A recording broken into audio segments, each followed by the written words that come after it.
Le sang est constitué de plusieurs composants. Les globules rouges qui transportent l'oxygène, les globules blancs ou leucocytes qui luttent contre les infections, et les plaquettes appelées thrombocytes qui permettent la formation des caillots sanguins. Le liquide jaune contenu dans le sang est le plasma. La prise en charge des symptômes liés au cancer et à ses traitements peut nécessiter des transfusions sanguines.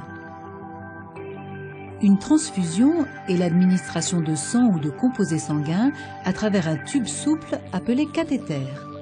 Celui-ci est mis en place dans une veine, par une aiguille intraveineuse, par un cathéter veineux central ou par un cathéter veineux central inséré en périphérie.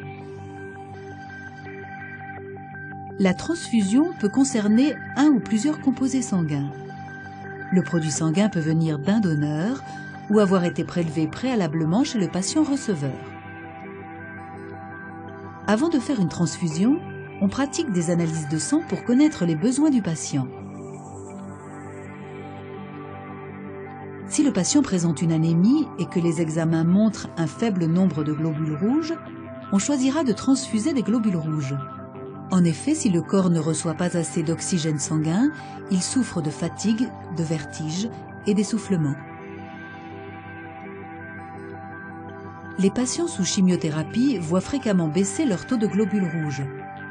Il s'agit d'une anémie chimio-induite. Les patients qui en souffrent reçoivent alors uniquement des globules rouges séparés du sang du donneur. Ces globules rouges sont un concentré de globules rouges ou culoglobulaires. Les patients souffrant de saignements ont souvent un taux faible de plaquettes sanguines.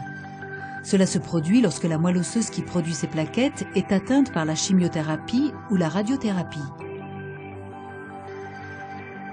Certains cancers, comme la leucémie, abaissent le nombre de plaquettes sanguines. La transfusion de plaquettes est possible grâce à l'extraction des plaquettes du plasma d'un ou plusieurs donneurs.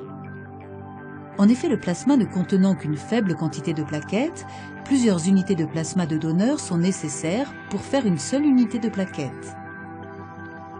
Le plasma sanguin peut être transfusé à des patients souffrant de traumatismes ou de troubles de la coagulation. Lors du prélèvement sur le donneur, le plasma est séparé du sang et congelé jusqu'à son utilisation. Le plasma congelé utilisé en transfusion est appelé plasma frais congelé. Une fois le bon composé sanguin choisi pour la transfusion, il faut tester sa compatibilité avec le patient. 2 tests sont nécessaires pour tester cette compatibilité avant l'administration de tout sang ou produit sanguin issu d'un donneur.